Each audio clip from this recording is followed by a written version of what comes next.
It's back to school time. This year, Sport Clips Haircuts will send you back in style with the prize package sure to send you straight to the head of the class. Visit sportclips.com/back-to-school for your chance to win. No purchase necessary. Ends August 25th, 2017. Must be 18 or older. Subject to official rules at sportclips.com. Void where prohibited. Here we are, all those topics and more on the table this morning as we continue, presented by Progressive Insurance. Hall of Famer Kurt Warner, who has been on our show a million times, and we've never been able to call him that before. Now we can. Will join us in a couple of minutes on the Shell Pennzoil Performance Line.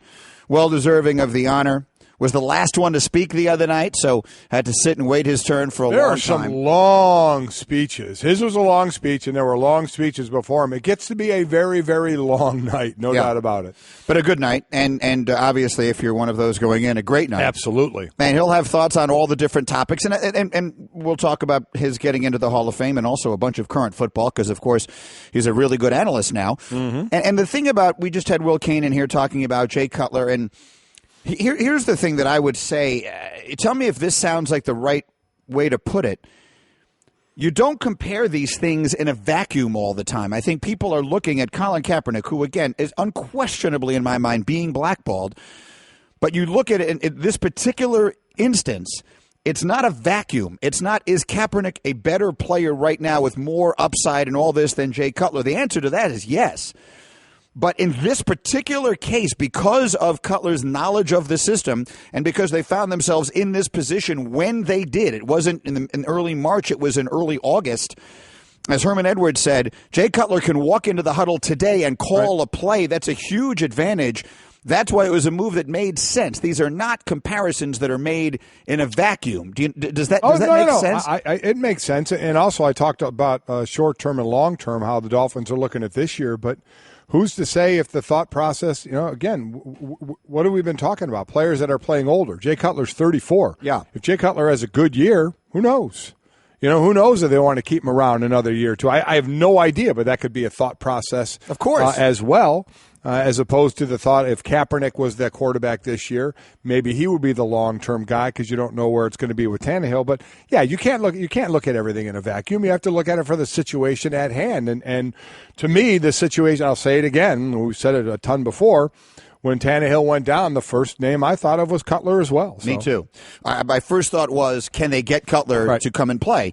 And I understand people are like, look, he doesn't even really want to play. He's always had all the attitude problems. I get all of that. All of that. Mm-hmm. If there wasn't the personal history with the head coach, this wouldn't have even been a topic of conversation. Right, without question. And it's not like the league was beating down his door. He didn't have another option he did not. That he liked enough that he was willing to walk away from it all. Again, he's made a lot of money, and he could have gone to Fox. And I really don't think this was about $10 million versus $450,000. I get that there's a huge difference there. But there's, I think, almost no question that at some point months ago, he would have had an option that paid him more than $500,000 to go back and play football, and he didn't like any of those options. Right. Now, none of them may have been for $10 million. Exactly. But I don't think this was as simple as that. I think this was, you had to sort of thread a needle, and this was threading that needle. Yeah, I think it threaded it perfectly for what he needed. It was a perfect storm. All right, we are Mike and Mike, and we have always enjoyed, the two of us over the years. We've talked many times about how much we enjoy Hall of Fame induction ceremonies. Absolutely. Be they at the basketball or the baseball or at the football, because you love to hear the stories, the path, the road that was taken to get from wherever the beginning was to that moment in Canton, Ohio.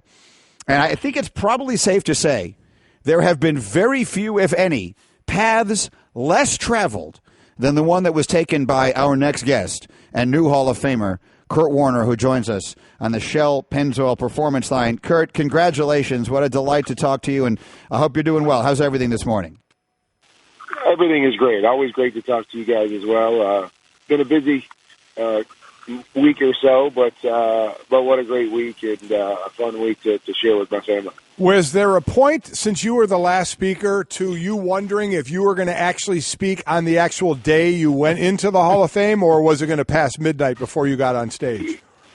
That's funny because some of the Hall of Famers were joking about that. You're the only one that's going to speak on Sunday, so you're going to have a whole different induction day than everyone else. So, yeah, they were definitely the moments. It was a long night, and it got difficult because a lot of the fans that were there, because it was so long after their guy, so to speak, spoke, they left. So I finally got up there, and you wait for this moment forever, and then you stand up there, and the whole middle of the stadium is empty. And so it was a bit rough from that standpoint. But the people were there that I wanted to be there, in my family, and then obviously lots of people sitting at home watching on their TVs. But yeah, it was a bit crazy how long it lasted. Mike and Hall of Famer Kurt Warner, I mentioned the road less traveled. It occurs to me we have an audience of people who probably don't know all of the details and didn't watch on Saturday night. So in your own words, how would you describe how it was that you got from where you were towards the end of your college life, let's say when you were 20 years old, to where you were Saturday night? Well, I mean, the first thing is you have great people around you that help to encourage you. But I think more than anything, when you're kind of taking the road that I took, you need a few people along the way that kind of keep and help you keep that dream alive. And what I mean by that is a few key people that at critical stages, stepped up. I talked about it a little in my acceptance speech. Like a guy like Al Luganville, who playing arena football, and he calls me in 1996 and asked me to go play NFL Europe. And after, a long story, I told him no. And a year later, he calls back again. I mean, very seldom do you have a guy that you've told no to that calls back and gives you another shot. I mean, obviously, the arena football, when I'm stocking shelves in a grocery store, to have a coach call me and say, hey, we want you to play football for us. And, Iowa was where I was from, and they just started a team. And so, just a lot of moments like that where you're on the cusp of going, okay, how long do I do this? Am I ever going to get another shot? And then somebody kind of steps in and goes, hey, we'll give you a shot to do this. It may not be the ultimate dream, but it's a shot to kind of keep you going and keep that fire burning. And so that was really the key for me, is having some of those key people stepping up at key times. For those that don't know the path, undrafted with the Packers in 94, Iowa Barnstormers for a few years, of which in 95 and 97, of which I covered many games down in the barn there and really enjoyed that. A year in NFL Europe with the Amsterdam Admirals, and then the Rams, the Giants, and the Cardinals. So you just kind of talked about that, keep the fire burning, the ebbs and the flows. Was there a point, or I would imagine there was, what was the closest point you came to where you thought, this is not happening, I need to get on in the real world? Well, I mean, I think the closest point came, just in arena football. And that didn't necessarily mean I was going to go back to, quote unquote, the real world. As you said, I loved playing arena football. I had a blast playing. I fell in love with the game again. It was a perfect environment for a quarterback. I was making decent money. But there was times in there, I played 3 years. As I was getting into that third year, where I kind of thought, okay, that other dream isn't, probably isn't going to happen. How many 27-year-old rookie quarterbacks are there in the NFL where a team's going to step up and say, hey, we need to give this guy a shot? So it got to about that point where I was starting to relegate myself to, well, maybe this is it. Maybe this is the future. I play arena football for 10 years, and I have a professional career, even though it's not the one that I had always dreamed of. And that was probably the closest. Just as I got older, you start to think, well, man, who's going to do that? It's hard enough to play the quarterback position, then try to groom somebody when they're 27 years old. It was at those moments where I started thinking, okay, maybe it's time to let that go and kind of develop another dream. And the next thing you know, Trent Green gets hurt, Dick Vermeil is crying, and Kurt Warner's in the Hall of Fame. We're Mike and Mike, presented by Progressive Insurance. So obviously it was a wonderful night, and all of us who have appreciated your career, we're thrilled to see it happen for you. Let's talk a little football with you, if we can, for a moment here. There's a bunch of stuff going on. You played until you were 38 years old. And we've been talking here the last couple of days about how players are playing and excelling at an older ages. Tom Brady is 40. Roger Federer is 36. LeBron James is 32. Things like that. As you got older, what parts of it got harder? What things became more complicated? And what will be the biggest challenges for a guy like Brady, as great as he is, trying to continue to play at that level at that age? Well, when I retired physically, I felt like I could continue to play. I feel like I could still play right now from a physical standpoint. In great shape, can still throw the football, all of those things. The hardest part for me became the mental grind and wanting to do it mentally. When I was here in Arizona at the end, I was asked to do a lot for this team as far as, not just playing on Sundays, but helping to game plan, helping to coach some of the things that we were doing.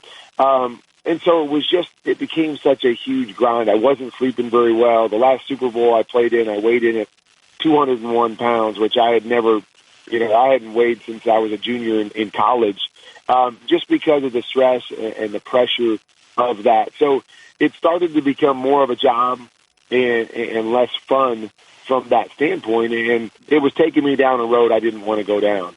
Tom Brady obviously doesn't seem like he's going down that road. I think the blessing of situations like that is he's been in the same system forever. And so he knows, what the system's going to be. They know the plays. It's not the stress from that standpoint where they've got to recreate the wheel. So now a huge part of it is staying physically ready, which we know with a lot of these guys, Drew Brees, they keep themselves in great shape. They know the system that they're in. They just kind of have to plug and play. And, then the other thing about a Brady is that he gets the ball out of his hands so quickly that he doesn't take that many big hits. He knows how to protect himself from that standpoint. So all those things combined, I think, lend themselves to being able to play longer. The guys like me and Brady, we played first with our mind and then with our body. So you don't even have to, be able to throw it as far as you used to. You anticipate, what you're seeing, you get the ball out of your hand, you're accurate. So it doesn't surprise me because, as I said, I feel like I could have played a lot longer. It was just a mental grind. And I think if they stay away from that, physically, they'll be good enough at that position if they play it by throw first, and not some of these running quarterbacks to play longer. Pro Football Hall of Famer Kurt Warner joining us. It's got to be nice to be introduced all the time that way now. It's got to be a very cool thing. From the older quarterback and Brady to the younger guys, the Pat Mahomes from the Chiefs, the Mitch Trubisky's from Chicago, Deshaun Watson, who will play tonight from the Texans, Deshaun Kaiser for the Cleveland Browns, all guys that are looking to at some point be the future of their team. So when preseason starts, Kurt, and we're watching these quarterbacks, we all watch them a certain way. What do you watch as a Hall of Fame quarterback? When you watch a young guy play right now, what are you looking for in these young guys to see how they progress? Decision-making. I think that's, to me, the biggest key always at the position, but especially for young guys, is they might miss some throws early on. I don't worry so much about that, but it's about where the throw's going, and are they making quick decisions with the football, especially when you think about where college football is right now. So many of these systems are these spread systems where it's about numbers. It's not really about reading anything. Guys hold on to the ball and look at one guy. You just can't do that at the NFL level. We've seen that over and over again, that you have to be able to translate it to the NFL, make quick decisions, see what defenses are doing, and get the ball out of your hands. So that's what I want to see early. I think coming in, these guys were at different places in their progression as, a drop back, read the defense type quarterback. So I'm interested to see where they're at. I've talked to a couple people already about Deshaun Watson, and they are extremely happy with where he's at right now. And I felt coming out that he had the best chance to get ready quickly. But it's all different when you get into a game, and teams are doing things a little bit different than you see in practice every day, and you have to think quick and still see what's going on. So that's what I'm looking for is what do they see? Do they see it well? Can they react to what a team does to them early on? Or do they need a lot more work to get used to running offenses the way you have to in the NFL? Kurt Warner's with us on Mike and Mike. Won a Super Bowl during his career. Also lost two of them, and both in heartbreaking. Hey, what's that? I mean, we don't have to talk about that. Well, we kind of have to set up the next question because I read, and Matt Ryan is the reigning league MVP, and they lost. I mean, you want to talk about a heartbreaker, right? You lose a game that you're leading 28-3, and I saw a story that at their camp, they're not talking about that loss as though it was the Super Bowl. They just are saying, we lost our last game. Last year we lost our last game. They're not using the word Super Bowl. So people try and find different ways, I guess, psychologically to deal with it. There does seem to be something about this Super Bowl hangover. What is it, Kurt? What makes it so hard to come back from that loss? What makes it so hard is when you feel like you've missed an opportunity. And, you don't get there very often. You understand how hard it is. And, I remember when we played New England and we were favored. We were, I think on paper, a better team. We didn't play better on that Sunday. But you walk away and you go, man, we missed an opportunity to win that. We should have played so much better. If you're Atlanta, obviously the huge lead, and you let that get away from you, and you're just like, we should have won that game. So what happens is, instead of really celebrating the last season and celebrating how far they got and how they could have been world champions, it didn't work out, but they could have been world champions, we kind of go, oh, man, we missed an opportunity. We've got to right that wrong this year. And so you carry last year into this year, and you try to, be perfect, and you try to, hey, we're going to take that one final step. And by doing that, it carries with you into the next season, and you can never really be a new team. You can never really let the new season kind of come to you and process that, because a part of you is still holding on to last season. I remember when we lost our Super Bowl here in Arizona, and I told Coach Wisenhunt, I said, one of the biggest things I think we need to do is celebrate where we got. I know we lost at the end, and it was hard, and we want to try to go win it next year. But we have to celebrate that moment because it was a great season for us. When I was with the Rams and we lost to New England, I never felt like we really celebrated that. It was more of a disappointment. Even though we got all the way to the Super Bowl and had a chance and lost on the last play of the game, we didn't really celebrate that season because our expectation was to win it. And so we carried that with us the next season, and we started out 0-5 or 0-6 the next year because we were trying to be perfect. We were going to show everybody that last year was a fluke, and it carries over. And that's why you talk about the hangover is you got to let it go. Every season, win or lose, it's its own season. So you have to let that one go and see what this season is going to bring and be ready for everything.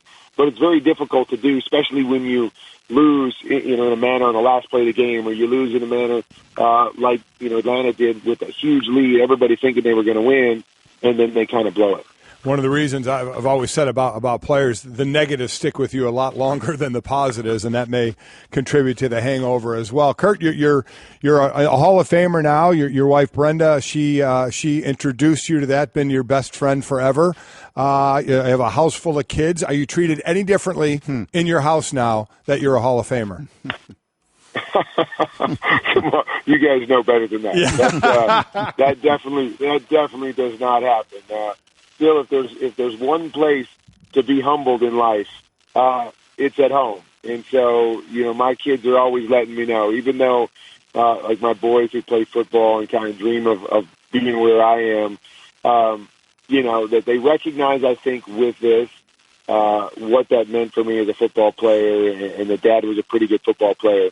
But they're still the first ones to let me know. As I joked in my speech, every time they play Madden, they like to play against me and then tell me they intercepted me 5 times, or they tell me how slow I am. And so, yeah, it's the best place in the world because, you can enjoy the triumphs and you can have people there with you when you have the struggles. But they also do a tremendous job of keeping you humble and keeping you where you should be and letting you know, I don't really care how good you were, on the football field, Dad. You're still just Dad to us. And, so they're great at that. I haven't got any perks yet for having the gold jacket. Maybe if I wear it around the house, they'll recognize it a little bit more. But I love my family, and they do a great job of keeping me where I should be. You got to wear the jacket I'm assuming you're wearing the jacket right now, right? You can't. I would never take the. I'd shower in that thing. Yeah, a lot of people say that. It's like, do you wear it everywhere? Do you, is it like a bath robe or something? But I haven't even taken it out of the bag yet since I got it home. But we'll see where we can break it out. All I know is my wife said that gold color doesn't go with a lot of things in her wardrobe. So I'm not sure how many times she's going to let me wear it out with her. Well, the boss speaks. That's the end of that conversation. I'm with you. Kurt, Exactly. well deserved and a class act. Congratulations, Thanks, and Kurt. thanks very much. We'll talk to you as the season gets started. All right, sounds great, guys. That's Kurt Warner with us, the Hall of Famer on the Shell Pennzoil Performance Line. Get instant gold status at Shell. Join the Fuel Rewards program now at fuelrewards.com/gold. It's a road that there'll be odd roads traveled to the Hall of Fame, but never this road again. There is no more NFL Europe, and he spent a year there and he believes got a tryout with the Rams because of his connection there from the coaching staff there to Dick Vermeil with the Rams. And he even said his tryout with the Rams, he said, was awful. He said he called his wife right after the tryout and said, well, don't think it's going to be happening here. He did not. He actually asked the coaching staff, can I have another tryout because I don't like what I did here? They said, no, we saw everything we needed to see. Called his wife, said that didn't go well. And next thing you know, he got a call back to join the team. And the rest, they say, is history. Guys don't really talk about antiperspirant. Despite that, 91% of Dove Men Plus Care users recommend it. Here's what they said. It blocks the, perspiration, I think is the fancy word. It's comfortable. It smells nice. My girl likes the smell. Well, it's hard. I think it's quite masculine. My underarms aren't the worst thing at the gym. It's kind of like the Hoover Dam from my armpits, I guess. Dove Men Plus Care Antiperspirant. Tough on sweat, not on skin.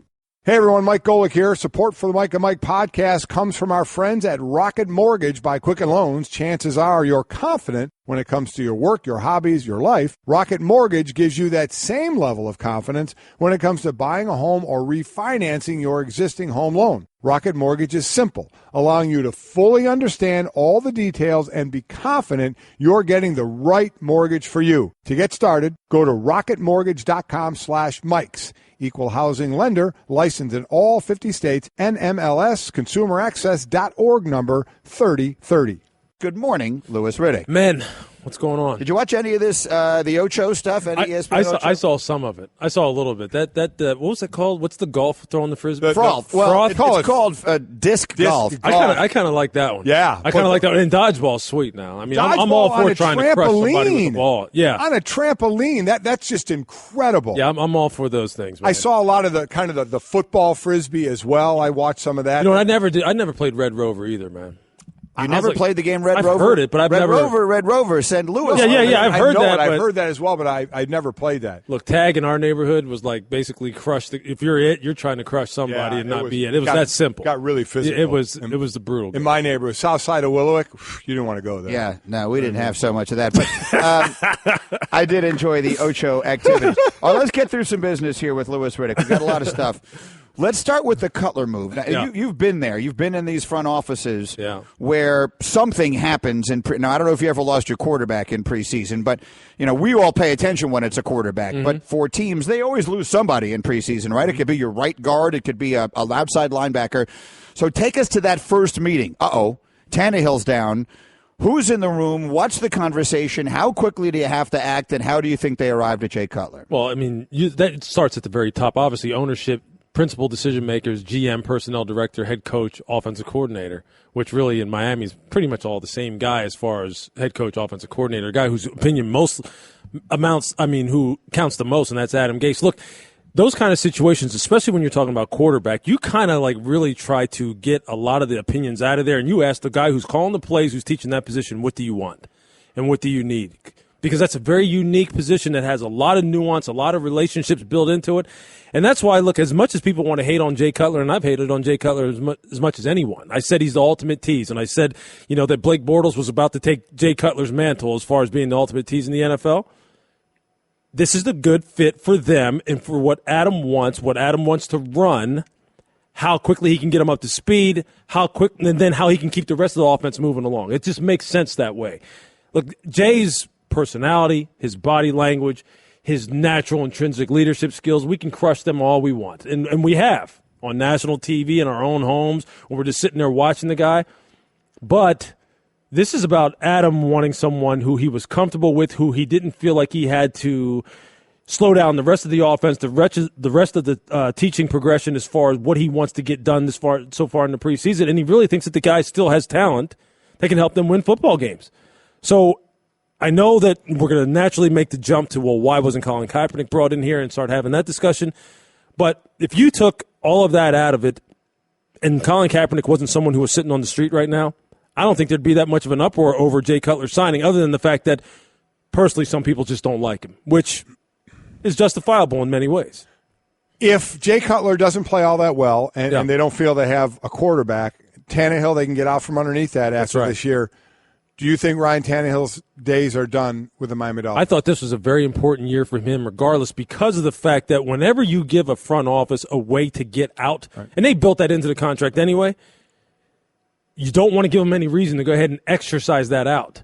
Even though last year he came off the best year of his career by far, and Adam has been a very staunch supporter of this guy and thought that he unfairly has been judged and that context hasn't been used. Just looking at raw numbers is how people usually judge quarterbacks when people don't really want to like him. They don't really want to know the whole story. And Gase has said, you don't know the whole story with this kid. He's better than you think. So just let me be the judge of what really his future holds here in Miami. So, yeah, I think now, depending upon how this football team does, depending upon how Jay Cutler does, depending upon how much Jay Cutler wants to play past this year, if he does play well, I think there's a lot of balls up in the air as far as Tannehill's future in Miami for sure. Yeah, Cutler's a guy who could go from retirement to having an entire new career. That's right. If he plays well. There's no reason to think they couldn't sign him and keep it going if it goes better than some expect. Mike and Lewis Riddick is here. As far as Kaepernick is concerned, the more time that has gone on, the bigger deal this becomes. And so I think that actually complicates his situation. Back in March, whenever this process began in earnest, the free agency process began, there were a lot of eyes on Colin Kaepernick, and there was going to be a reaction wherever he went. Now, because everything else has happened, all eyes are on Kaepernick, and it will, instead of it being this is the team that signed him, it will be this is the team that finally signed him, or this is the team that was willing to sign him when no one else was. Yep. To me, that actually complicates the situation rather than making it easier. No question. The further and further discussion Greeny gets away from actual football, the more complicated and more hesitant teams are going to be to sign him. Because now the discussion really isn't about so much, even though, later on SportsCenter, I'm actually going to talk about his play on the field. Not many people really want to talk about how good he is or how good he isn't, where he fits, where he doesn't. It's more about, is he being blackballed? Are teams getting together or not getting together and just saying, hey, look, we just don't want to deal with this guy? That's what the discussion's really about here. And the further we've moved through the offseason, now that we're in the training camp, again, it's more about is Colin being done wrong here than it is about what he actually does on the field. And I'm telling you, that makes front offices and owners even more wary of bringing a guy in like that, because they're not going to answer any questions about, okay, is he good in 3, 5, 7-step drops? Do you need to move the pocket for him? What kind of play action passing game do you? People don't want to ask those questions, and owners don't really want to deal with it. And look, their trepidation obviously is very real. It's real.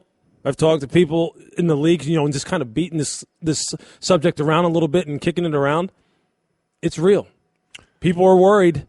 People are very hesitant, and the longer it goes on, now that you have a rally coming up, that's not the kind of thing that makes owners want to jump out there and say, I'm going to take the chance. It just isn't. If this rally is intended to help Colin, which I'm sure that's why they're doing it. Of course it is, I don't believe that's unfortunately going to be what's going to happen with this. Do you think he plays this year? We're waiting on an injury. We know that. So it has to be the injury to the right team with an owner that said we're fine with signing him. Do you think that's out there? You know what? I honestly think from a football perspective, there are teams that would have signed him and said, hey, look, I think we can adjust our offense enough to really highlight his strengths and minimize his weaknesses to where he's better than what else is available. But I think, again, to your point, the longer this goes on, the bigger the discussion gets, the more people are just going to pass. They just are. And I'm not optimistic, to be quite honest with you, that he gets signed. Give us a thumbnail of what your breakdown will be on SportsCenter. Because there's so much debate. Yeah. Most of us didn't sit around and watch every game the 49ers played last year because they were a bad football team. That's the numbers were pretty good. The team was really bad. You obviously have broken down the tape. What exactly is he? Let me look at it big picture first. Look, his offensive line wasn't very good. Mm-hmm. There were many plays where Colin was getting crushed. Couldn't set his feet, couldn't step into throws. They weren't helping him very much at all. His perimeter weapons, not very good. The wide receiver core that he played with was average at best in the NFL. So it's not like there's a bunch of people out there running around with tremendous amounts of separation where there's easy throwing windows for him. That being said, Look, Colin is best to me when he is moving his feet and he's outside the pocket and you change what they call the launch point, right? So he's throwing out on the perimeter. He still can put the ball into some tight windows and throw the ball as hard as he ever has. Touch has always been an issue with him. Deep ball accuracy, 11 to 20, 20 to 25, 30 plus, those throws he struggles with. But there are many times where the guy was getting absolutely just harassed in the pocket, and he made some nice throws now. Some plays where he extended time, saw the whole field, distributed the football the way he needed to. That in of itself, from a football perspective, Greeny, is enough to say he's at least a number 2 quarterback. Oh. He's at least a guy who you could put in 4 to 6 games if your starter went down, and he could hold the fort down, and you could kind of massage your offense enough to where he can help you win football games, at the very least. As far as him being a traditional drop back passer and being a 16-game starter at this point in his career, running some of the offenses that teams want to run, look, you're going to find people who say he could do it. You're going to find people who say no way he can't do it. But he should be on a roster. From a football perspective, he should be on a roster. If he doesn't get on a roster this year, is his NFL career over?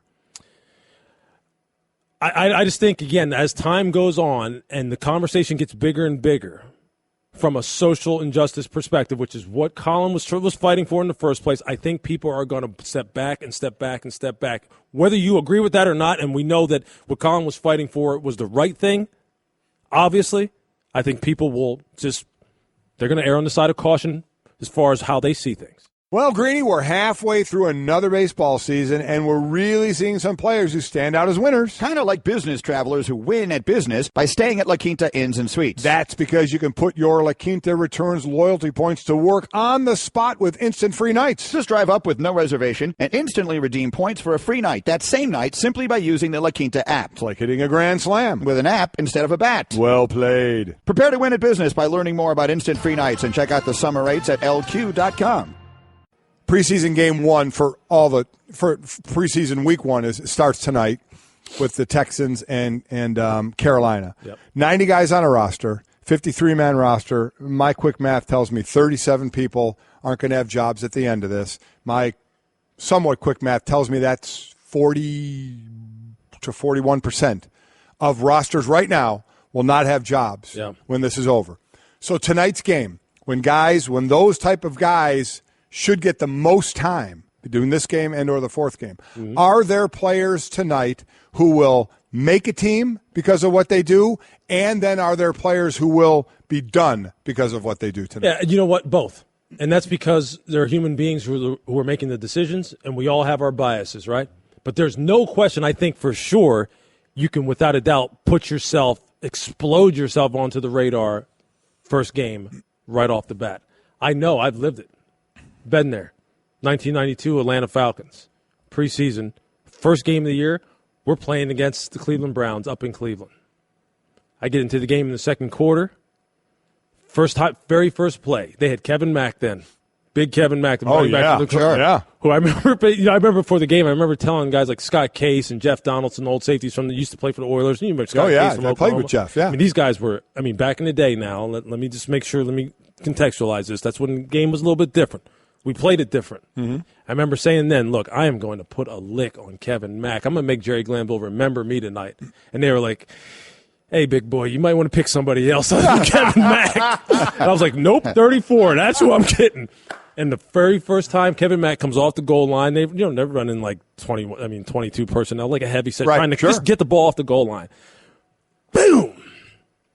Crushed him. Now, I don't remember very much of the game after that. Right. But I made the team because that night also I knocked a couple of receivers I knocked them out. And I remember going in the film room the next day and Jerry Glanville going, I wore number 26 then, and he was like, hey, 2-6. I might not have known you very well before this, but I know you now. I'm telling you, I made the team that game. And I just took that momentum through the rest of it. But coaches want to see it. They want to give me a reason to keep giving you reps in practice next week. Many young players, after I was done, asked me, what do I have to do? I said, make the coach stop the tape. That's right. And just what happened make the coach stop the tape. And I'll tell you the quickest way to get cut. Make a mistake. And make him stop the tape. Make a mental not even a physical one. Make a mental mistake. Bust the coverage. Done. Miss a protection. Fumble the football. And I'm telling you, I've been in personnel meetings where people go, we can't trust that guy. Yep. And he don't get any more reps. Done. Tonight, make your mark. The young guys out there, make your mark tonight. Don't let them cut you tonight. That's one of the things to look at this evening. Straight Talk Wireless with Mike and Mike, nationwide coverage on America's largest and most dependable 4G LTE networks. I have to let Lewis go because he's got SportsCenter. We'll get to some of the other stuff later. Go ahead, run, because we're going to get in trouble if you're late. Yeah, all right, guys, thanks. Thank you, Thanks, Lewis Riddick. Whenever we can get him in here and he's on his way to SportsCenter off the top of the hour. Obviously, I have a feeling toward the guys trying to make the roster, because just when he talked about when you make a mental mistake or you fumble the ball or something like that, if you're a first, second, third rounder, you're going to get plenty of chances. Sure. But if you're later guy, I was, again, a 10th rounder, my son Mike, undrafted, your margin for error, again, when I was a 10th rounder, it wasn't, draft picks didn't automatically make the team. I was a long shot. Your margin for error is slim, and they will give up on you quickly if they don't feel they can trust you. Lewis is so right on that. That's why you'll see the starters for just a few games, but man, I watch all these games because for those players, this is a big shot for them to make their mark. All right, we are Mike and Mike.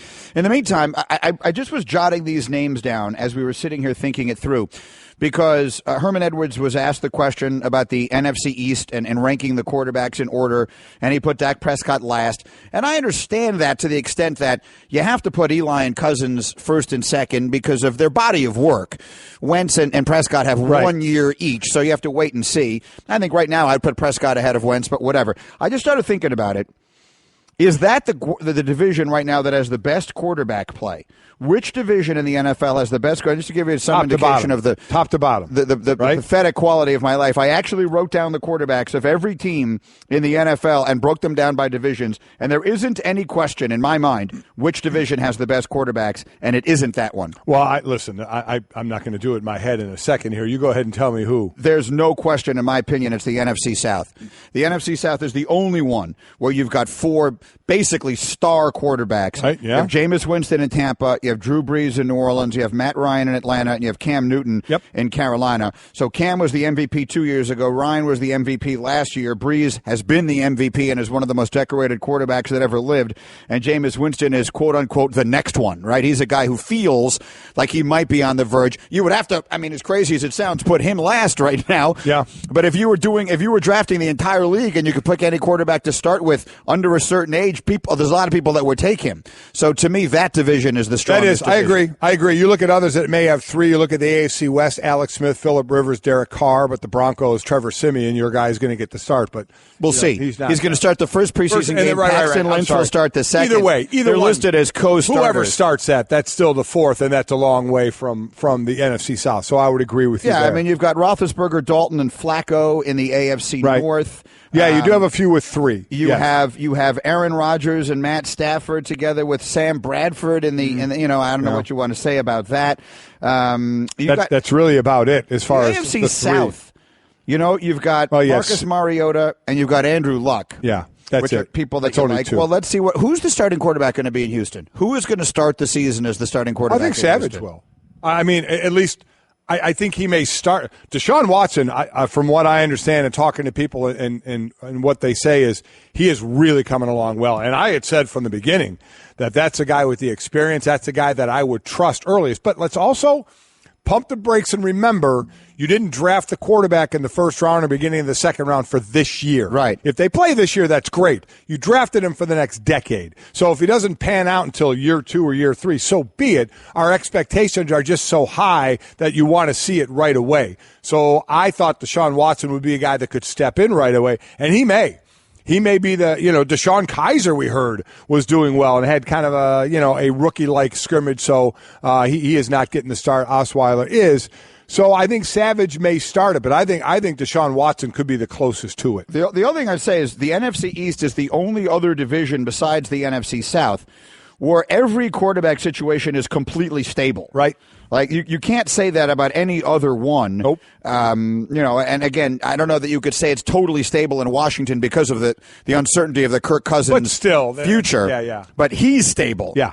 And so that's really the only other division where you have four stable quarterback situations. Maybe that's something that's only interesting to me, but I liked it. Stephen A. Smith from Vegas next. Sat down with Floyd Mayweather. His insight right after this. Mike and Mike. Home isn't just a place, it's a feeling. that you're safe to enjoy the things that matter most. ADT lets you take that feeling with you, whether you're at home, your business, or online. We help keep you safe with security systems, home automation, alarms, and surveillance, so you can feel at home wherever you are. Go to ADT.com to get that feeling for less than $1 a day. ADT. Home. Safe home. Here we are. Lots of fun on this Wednesday, and glad you've chosen to start your day with us. Mike and Mike presented by Progressive Insurance. Shell Pennzoil Performance Sign will take us to Vegas in a couple of minutes, where our Stephen A. Smith sat down with Floyd Mayweather in advance of what I guess could theoretically be one of the biggest fights of all time, except for all the obvious reasons it isn't. But for the financial reasons, it probably is. And Floyd said some interesting things in their conversation, some of which are just selling the fight and some of which are actually legitimate. And so we'll talk about those in a whole lot we'll more. get to that and back into Josh Rosen and some of his thoughts, the UCLA quarterback, about school and playing big-time college football. But I think one more time, we got to bring it up just because of the way you embellish. You were mad. You weren't mad at me. You were distraught that I didn't notice that between yesterday and today you got a haircut. Yeah. And I asked, this is the 18th year of our show, have I ever noticed when you get a haircut? No. The answer is no. No, and I always notice, like, that's a nice shirt that you're wearing today. Right. I pointed out a shirt you had earlier this week that I liked. I noticed when you get a haircut. Well, you notice more of that stuff than I do anyway. But then, so there was part of me, a very, very tiny part of me that felt bad and said, maybe I should notice. But then, we had put up, and I'll call for it in a second, but we had put up a side-by-side of you yesterday and then today, and you could barely tell the difference. You made it sound like you said Chewbacca got shaved around you. That's how much hair was on the ground. There was a lot of hair. And there was no difference. As a matter of fact, let's show it again. The split screen from yesterday to today. No, wait a minute. Look at yesterday. Not only does the hair look the same, but there's another difference. For those listening on the radio, look at the gray in your hair. Okay, that's funny. There's gray in your hair, and now your hair looks the same, but it's just dark. So not only did you maybe get a couple strands cut, you colored your hair. That's very funny. I did not, have not, and literally one time in my entire life ever do anything that would have changed the color of my hair, and I was 16 years old when that happened. I've told the story a million times. That is funny, whoever did that, and the way it looked. Here's what I will say regarding the haircut. It doesn't look as different looking at that at all. I thought it did. Okay. But there's no question she cut off a lot of hair. She cut your hair. It felt like a lot. Okay. It was more than the story normal. is just you'd be a horrible witness. The prosecuting attorney or whoever would be just ripping you apart because your story would just crumble around. There's a lot of hair on the ground around me. I'm telling you right now. It would crumble. And I was in that chair a long time. I'll tell you what else happened. Would say that, then the prosecuting attorney would throw up that picture and say, Mr. Greenberg, you said there's a lot of hair. Look at these two pictures. The hair looks exactly the same. How can you, and remember, sir, you are under oath, right, say that there was a Chewbacca-like hair on the floor of the salon? Part of it, that's a hilarious soundbite. Part of it is that what she removed was a lot of the volume, and so it's not so much the length, which is what you see on television, because there's so much crap in my hair right now that pushes it back. That it's not as obvious. I'm telling you, there's a lot of hair on the ground. Or had she not swept up from the previous two haircuts? Well, I mean, I don't know. I think I would have noticed that when I arrived. Mr. Greenberg, you seem to be changing your story here. Was the floor clean or not when you sat down in the chair? I can add a hilarious... You don't know, do you? I can't handle the truth. I rest my case. I can add a hilarious little sidebar to this. And by the way, I mean, if Stephen A. Smith was there and we could save America from having to listen to any more of my hair conversation, are we having a trouble with that? I can move on to something else. But here's a true story. Before my haircut yesterday, I went to the eye doctor. Yeah, I remember you saying you had to do that. They dilated my pupils. Right. So I couldn't see that well. So I didn't have my contacts in, so I just put glasses on because after the dilation, I didn't want to put my contacts back in. So for the haircut itself, I took my glasses off. Right. So I didn't really know what it looked like at the time. I got the feeling that it had been a long, and I was in the chair a lot longer than usual. You would be destroyed in the witness stand. I really would. Destroyed now. I'd be guilty as a character witness. Everyone would be guilty. Would. You'd be in jail. This would be a complete disaster. Wow. All right, that's enough on my hair. Let's go out to Vegas here, where yesterday Floyd Mayweather, who's getting set for what will be one of the biggest money fights of all time with Conor McGregor, sat down with our Stephen A. Smith, who is getting set to do First Take, but's good enough to spend a few minutes with us first on the Shell Pennzoil Performance Line. Good morning, Stephen A. What's going on? Good morning. How you guys doing? Good. Greeny, I can't see you, but what is this I'm hearing about? You got some new haircut, man. I got a haircut. Does it look good? It's much shorter. Well, no, it's not. Let's not even do this. I appreciate you trying to play along, but we've wasted enough time on this ridiculousness that is my hair. All of America is saying, please ask Stephen A. about Floyd Mayweather. And here's what I genuinely want to ask you, because we've played the interview, significant chunks of it all morning long. Is there anything in what he's saying that gives you the impression that he is less than 100% certain that he will win this fight as easily as most everyone else thinks he will? No. I think that it's all to promote the fight. I think he's trying to give the impression that he anticipates Conor McGregor will be tougher than people realize, because Floyd is all about his business and about his money. He's unapologetic about it, and he wants people to buy the fight. But I think he fully expects to embarrass and humiliate Conor McGregor. Whether he knocks him out or not remains to be seen. Hasn't had a knockout in quite a long time. Victor Ortiz being the last, and then, of course, Ricky Hatton. Only 2 knockouts he's had pretty much in the last 9 years. But he is a guy that knows that he's a brilliant boxer. I think he's the greatest defensive fighter we've ever seen. And going into the ring against somebody that has never boxed professionally in his life, Floyd expects to destroy and annihilate and humiliate this guy. I think that's exactly what he's intending to do. He's just trying to sell a fight. Completely 1,000% agree with you on that. He's selling, and he's also at other points made no mistakes, no thought that this isn't about the money, and he's always been upfront about that. Let me ask you this, because this was a sell job. I completely agree with you. We started to read that all the tickets weren't sold in the arena, and I don't know where we are on the pay-per-view and all that. Obviously, we'll find out at some point. Greeny and I are going to buy it. We keep talking about people that have bought in and are going to buy it just for the experience of this. Do you think this may not sell as much as others think it may, and maybe that's why Floyd's going into sell mode a little more than we thought? I think it is going to sell, and I think it's going to sell because of the personalities alone, and it being Conor McGregor. I think Conor McGregor is going to be the biggest reason why it sells, as opposed to Floyd Money Mayweather. And let me explain. Conor McGregor talks trash better than most. I think he does a better job of it than Floyd does, actually. Mm-hmm. But he's also a guy that steps into the ring and handles his business. He's a knockout artist. That's what he does. And so when you take that into consideration, and you know that as a UFC fighter, like he said, he actually wasn't lying. He does consider it like half a fight. He's like, you can't kick, you can't wrestle, you can't engage in martial arts, you can't do any of those things. He said, this is like half a fight to me. So his mentality is that, okay, going into the octagon, I got to worry about somebody kicking me. I got to worry about somebody elbowing me. I got to worry about somebody wrestling me and, doing finger 4 leg locks or whatever the hell it is, and anything else, because all of that stuff goes in the UFC. All I got to worry about is this guy's hands, and that's it, and he doesn't have knockout power. I'm taller, I'm bigger, I'm stronger, I'm rougher, et cetera, et cetera. The belief from Conor McGregor is that I can walk through this guy. I'm not trying to box him. I'm trying to get to him so I can put him to sleep. And Conor talks the amount of smack that where he means it. That's exactly his intent. We just don't believe he's going to be able to pull it off. But he does. And knowing that, that's what makes it interesting, because he can sell you on the fact that he believes he can do it. And that's the difference.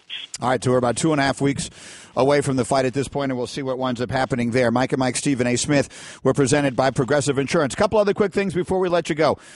We went through some of the NBA scheduling changes that the memo came out yesterday, and it's still being finalized, and teams can still ask for a couple little things. But clearly, the league and the Players Association are trying to make some changes that will address the issue of player rest, the frequency with which it happens, and certainly try and protect the national television games. I'm sure you've had a chance to see it. What is your general sense of it, and how much difference you think it will make? My general sense of what, Mike? You went out for a second. I apologize. Sorry, of how much difference the new schedule, some of the changes they're trying to make, will make with regard to player resting in the NBA, and particularly protecting the big national games on Saturday nights and the TNT games, et cetera. Anything that cuts back on the back-to-back games is going to be an asset for the league. Number one, guys are going to be more rested. And number two, they're not going to have the excuse to sit out games the way that they did last year. A matter of fact, make no mistake, the guys, they missed the games that they missed, and they sat out the games that they sat out just to make that point, to make sure and to force the NBA to modify the rules to some degree, or the scheduling to some degree, because the players religiously have resented that for years. And it's something that they wanted to address. So they made the league suffer by sitting out games, having us go off about it, and bringing negative publicity to the league for that issue, forcing the league to take a stance on it and to make modifications. That's exactly what the intent is. And as long as they get to cut down on back-to-backs, it's going to be fine. Wow. All right, that's interesting. I had not heard that before. And very quickly, Stephen A., just because it's something that fades away into the background, but it's still hovering over everything, where do you believe we are right now with the Kyrie Irving trade? Well, I think that Cleveland has to get rid of him. I think that it's very, very clear that he doesn't want to be in Cleveland with LeBron James for this upcoming season. I think LeBron James is salty about it. He's going to be a professional and deal with whatever circumstances are presented to him. But I think they understand that in terms of that locker room and what it takes to really, really pursue another championship, the likelihood is that they're going to have to move on from one another, because that's going to be the storyline all year long if they don't. It's all we'll be talking about. It's all they'll be asked about. And as a result, it'll be problematic for them. Another topic going around is the 20-year-old quarterback at UCLA, Josh Rosen, who has come out and basically said football and school don't go together. Said some other things about some players don't want to be in school, and some other things about how schools help or do not help. But your general consensus on and thought on his belief that a football schedule, nobody should have a football schedule and have to do school at the same time. I don't have much of a problem with it because of the sport that we're talking about, Golick. If it were basketball, I would not want to hear that, because you have the license to come straight out of high school, or actually just be out for 1 year and then go pro. So because of that, it would bother me more if it were a basketball player, because the road to the professional ranks is significantly easier. Whereas in the sport of football, you can't come straight from high school to the pros. You've got to put in at least 2 years in school before you're even allowed to enter the NFL draft. So because there's that developmental process that they mandate take place, I don't have a problem with a collegiate athlete feeling resentful for that when they know they have the ability to go to go to the next level. If their mentality is, damn, I got to be here in school for the first 2 years before I'm allowed to do that, I can understand their resentment in that regard, because why wait if you don't have to? Well, I accept that in football more so than other sports. It's two different things. I mean, if you want to, if you don't like the rule, understandable, but to say that they don't mesh, to say, okay, I have to go to school, you can not like that, but then to say nobody should have to have a football schedule and go to school, to me, that's kind of a separate thing. Saying you can't do both. You're right. You're right, Golick. I didn't separate the two. I was just speaking from a generic perspective as to him saying, well, the point about football and, it doesn't mesh with school. In other words, I wish I could just go straight to the pros. I wish that I didn't have to go through this process. I was thinking about it along those lines. I didn't compartmentalize it the way that you did, Golick. Gotcha. He is Stephen A. Smith, and he's getting ready to go 45 minutes live on ESPN. First Take with Max and company, and we will be looking forward to that. Thank you, Stephen A. Thanks, See you soon. Thank you, guys.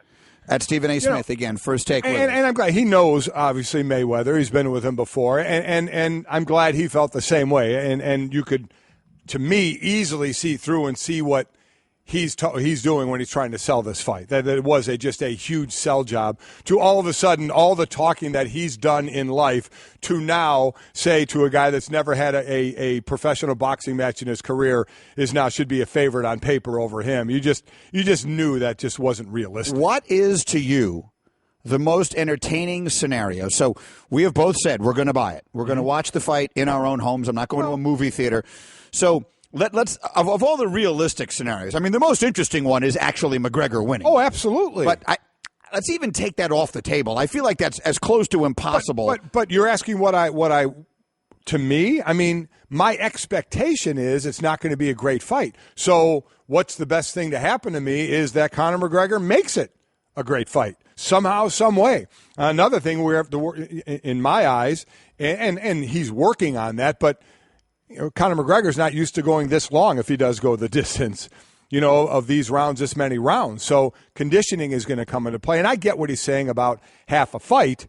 He only has to box. That's looking at the glass half full, which he should. The glass half empty is he can't use over half of his arsenal as well in things that he usually can do. Right. So that's what I'm watching for. I'm buying knowing I'm probably not going to get that, but I'm buying for the whole experience.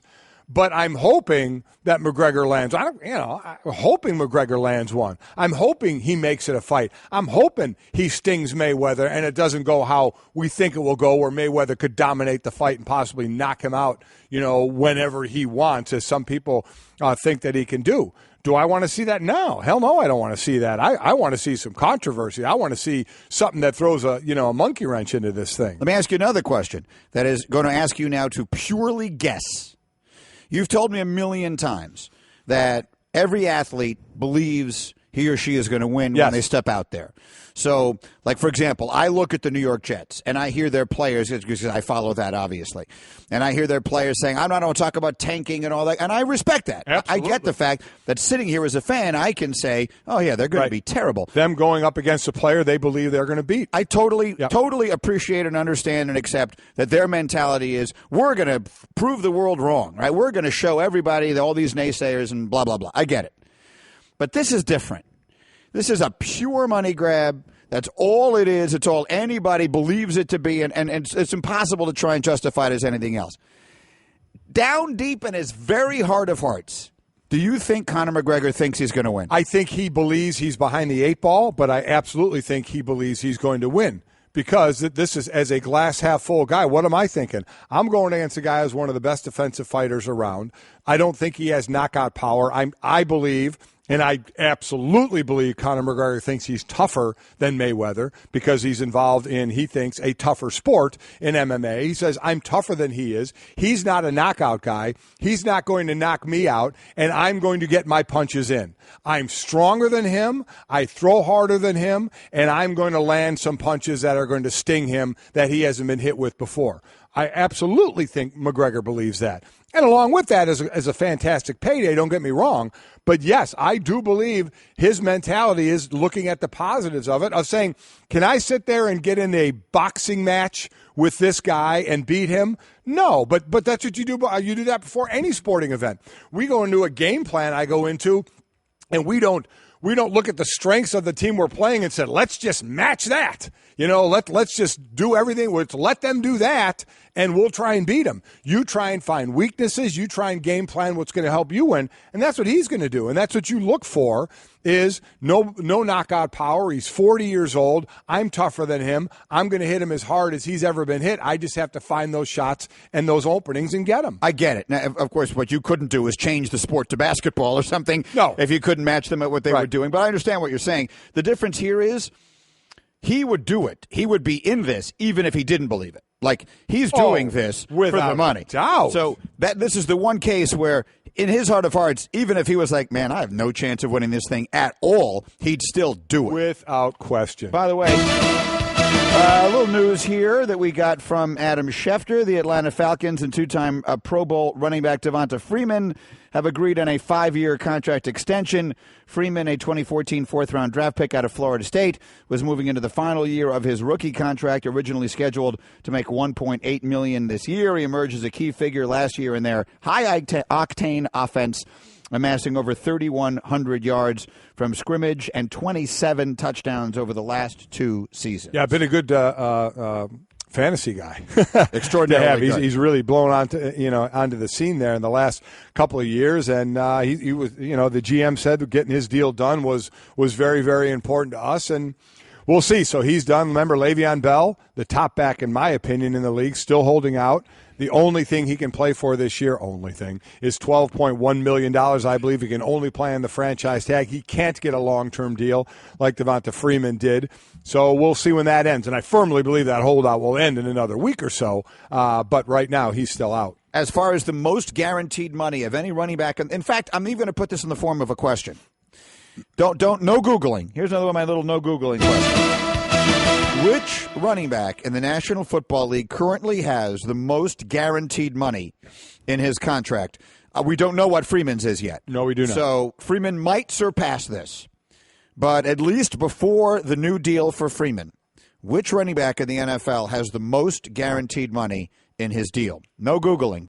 Hey everyone, Mike Golick here. Support for the Mike and Mike podcast comes from our friends at Rocket Mortgage by Quicken Loans. Chances are you're confident when it comes to your work, your hobbies, your life. Rocket Mortgage gives you that same level of confidence when it comes to buying a home or refinancing your existing home loan. Rocket Mortgage is simple, allowing you to fully understand all the details and be confident you're getting the right mortgage for you. To get started, go to rocketmortgage.com/Mikes. Equal housing lender, licensed in all 50 states, NMLS, consumeraccess.org number 3030.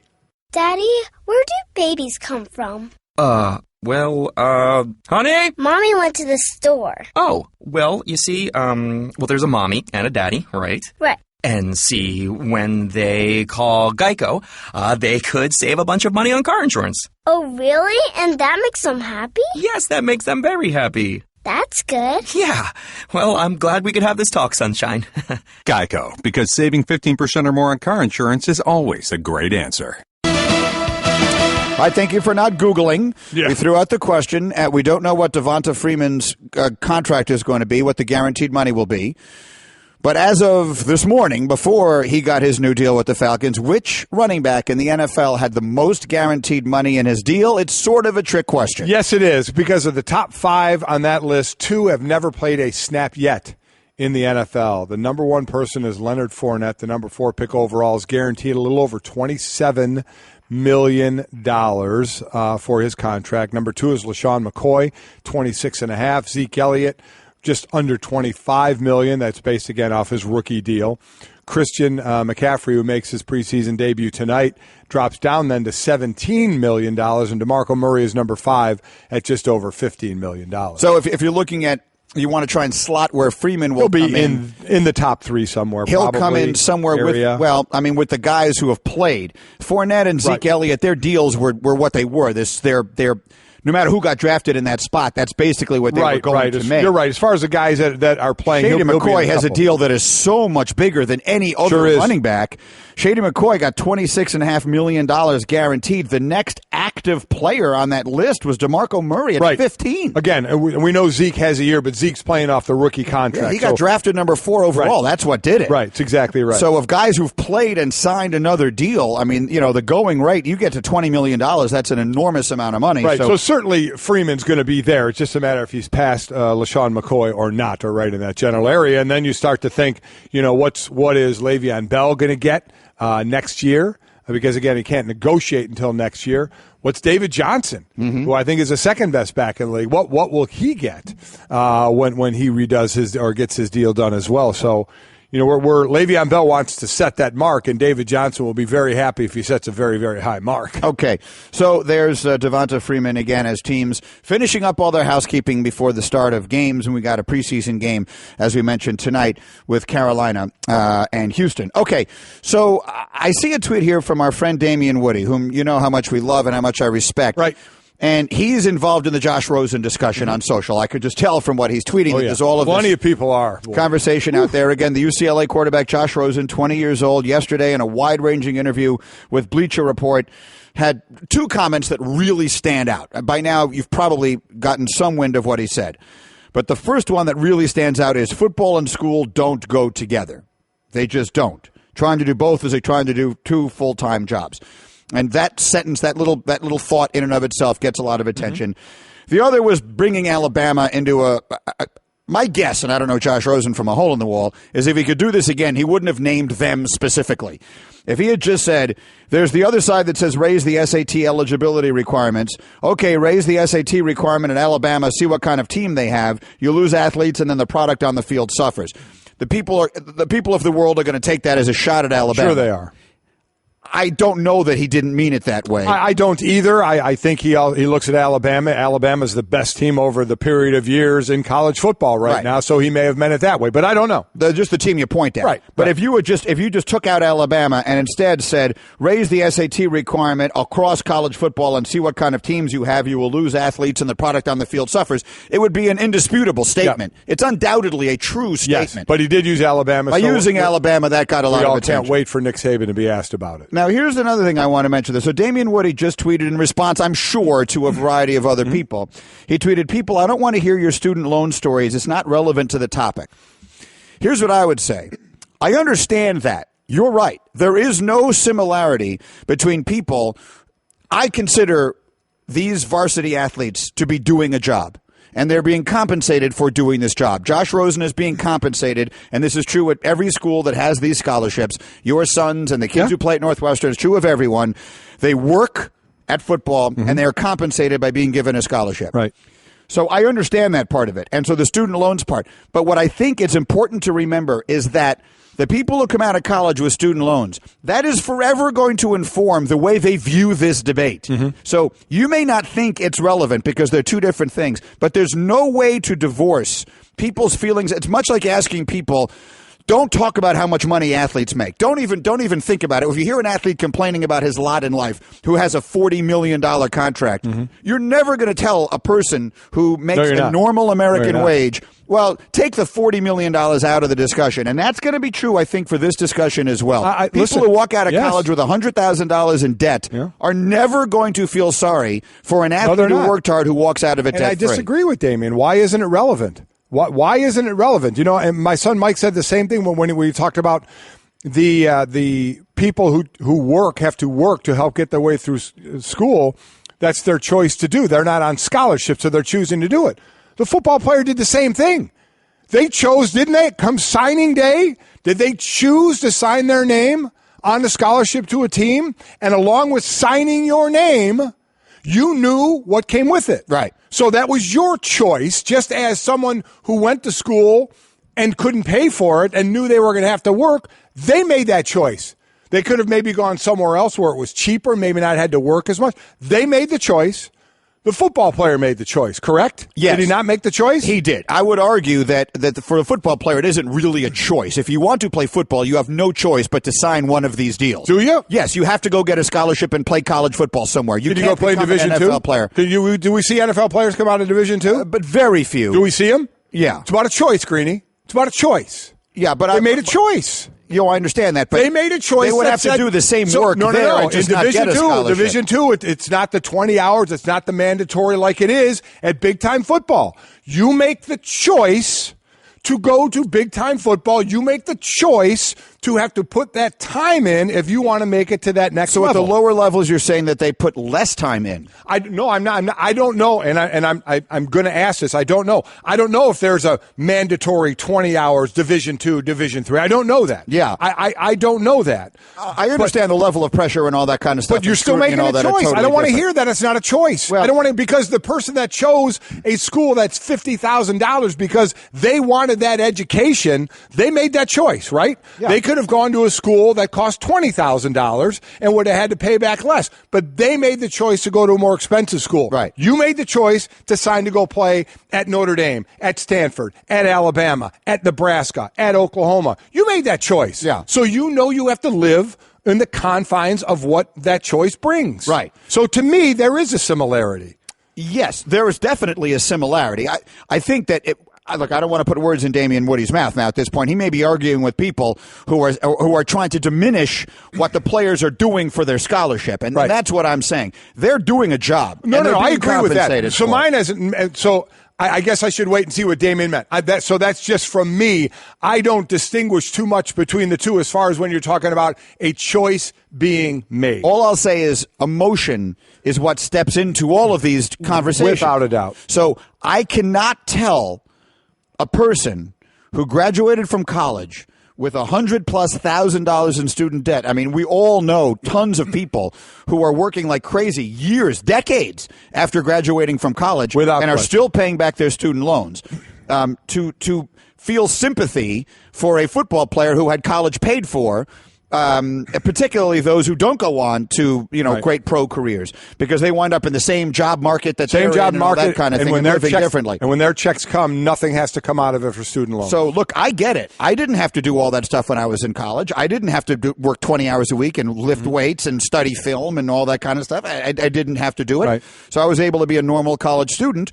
I don't resent the players because I've seen it up close and personal what they work for. And this 20-hour thing, I mean, realistically speaking, 20 hours is the amount of exposure they're allowed to have to the coaches and things like that. Yes, there's no big-time college player who's not spending more than 20 hours in a week. Guys will spend more time in the weight room. Guys will get together with other guys, either on their own, or it certainly can be encouraged to get together and watch film on your own. You know what I'm saying? Yeah. So that definitely happens. And you can do it or you can not do it. It's certainly up to you. But yes, the 20 hours is a number put on it that was,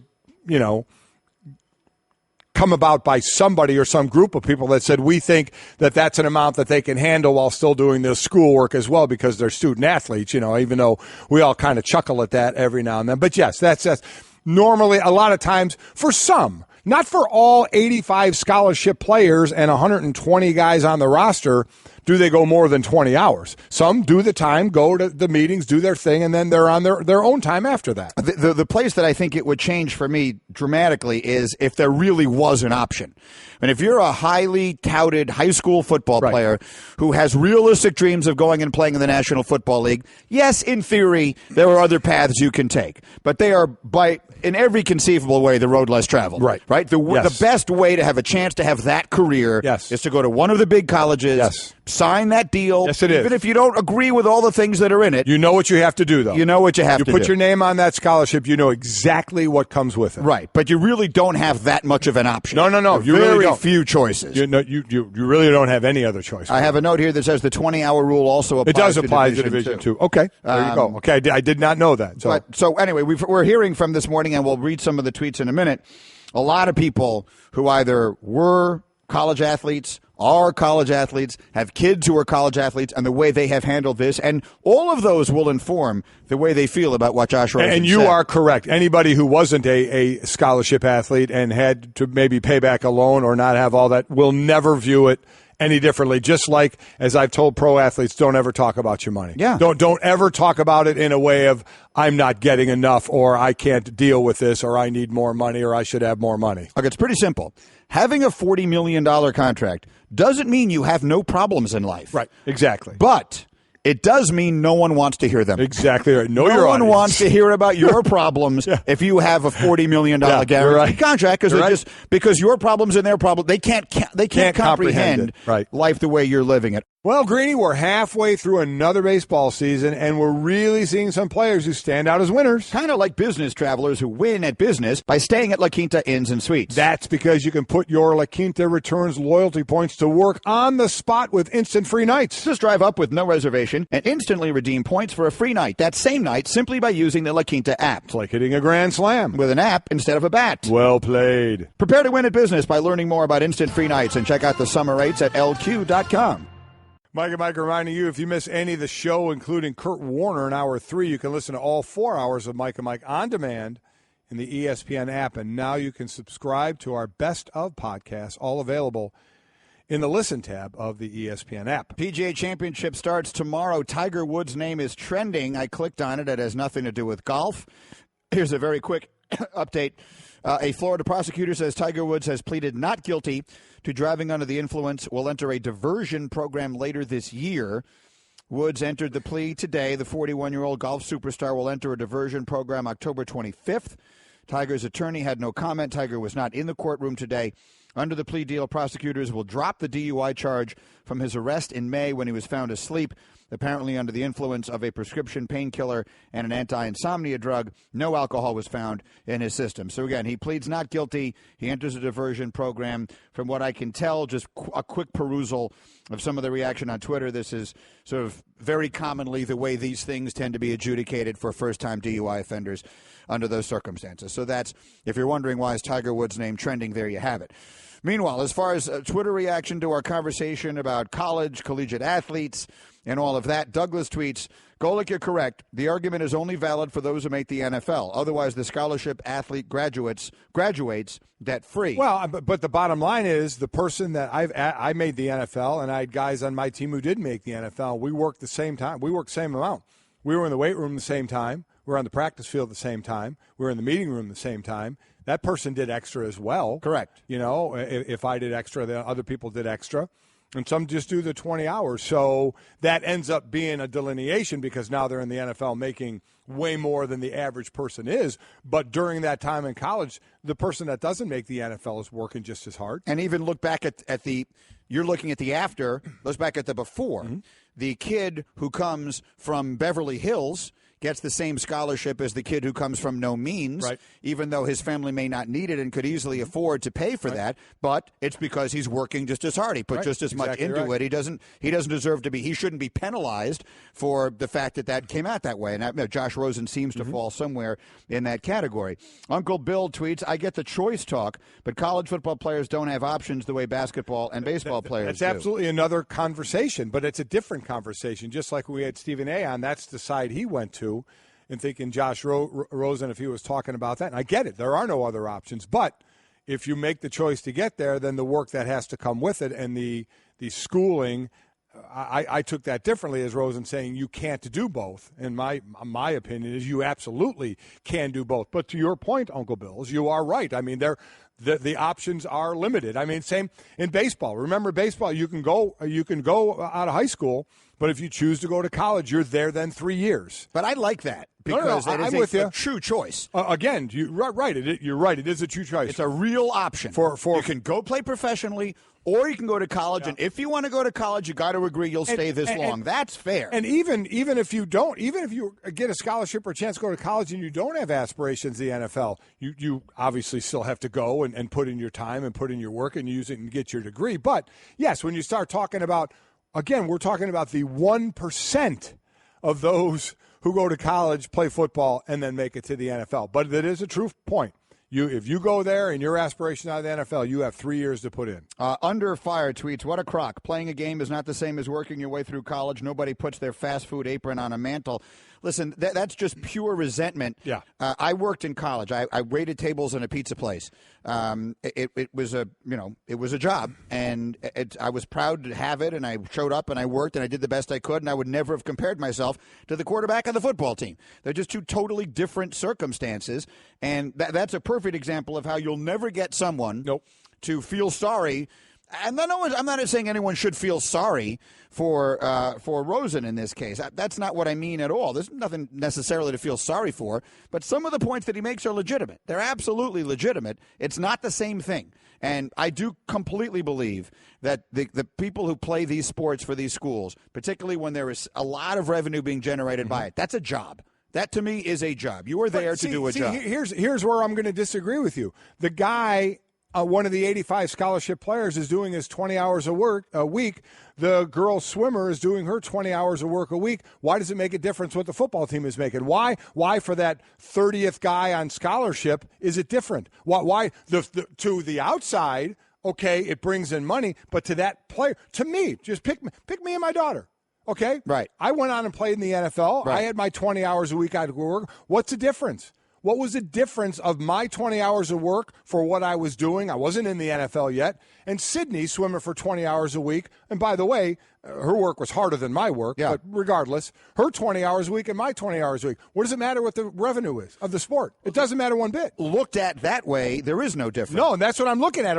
Josh Rosen is looking at it from the player side, so that's what I'm looking at it. Right. There's no difference. The difference comes if you want to consider it a job, as I'm saying, then all jobs aren't created equal. Right. And some jobs fill stadiums with 100,000 people in them and some don't. So, I mean, that's just the real world that we live in. I get that, but I'm taking it purely from the player side of it. To me, there's no difference. Everybody's putting in their 20 hours of work a week. Right.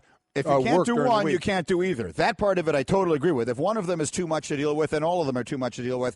And the reality is none of them are too much to deal with. Right. All right, this was a good topic. Thank you, everybody, for being a part of the show today. This was fun. We'll be back in better than ever, same time, same place tomorrow. See you then. Getting another haircut? No, not that I'm mentioning to you ever again.